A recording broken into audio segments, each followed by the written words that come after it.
I wanted to share the results with y'all from our informal research over the last 24 hours. Y'all were split almost 50-50. Like 49% of you felt like you held more tension in your lower back, and like 47% of you felt like you held more tension in the back of your hip. But I also wanted to be sure, I had a really great comment in my DMs yesterday based on what I shared in my stories, so I wanted to be sure to share that with the rest of you.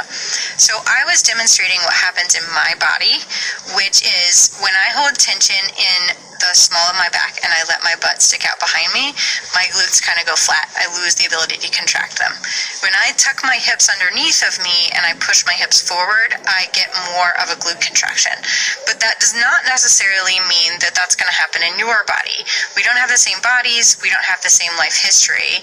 And so I don't want you to think that the same thing is supposed to happen for you. In fact, I think that the opposite is more commonly true. If you spend time with your hips tucked underneath of you and you let them shift backwards a little bit, you might find that you get a better glute contraction, and that when you tuck them underneath of you, that your glutes go flat and they are not turned on. So what matters here is not which direction you go, but what happens when you go there. And so that's why I often try to not give you super specific directions, like what you need to do is this, but what you need to do is experiment with this, and maybe even this, and find out what happens in your body. Because we want your glutes to be firing. We don't want them to be held on all the time.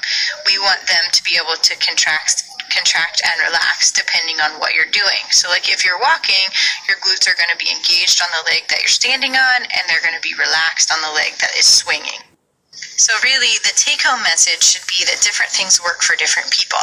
And what I was trying to show with my reel yesterday is that there's more than one thing to consider. Like you might think about where you hold tension and see what happens when you let go of that tension. You might think about where your pelvis is oriented in space and see what happens if you try to make it go the other direction. You might think about what's going on with your pelvic floor activity. Do you have better awareness of the front of your pelvic floor or better awareness of the back of your pelvic floor? And what does this teach you about how your pelvis is oriented in space? Or you might look at what are your hips doing? Do you tend to roll them out or do you tend to roll them in? And what happens if you go the other direction? Because all motion is good motion. The issue is when we get stuck and we lose some of the ability to go to the other direction.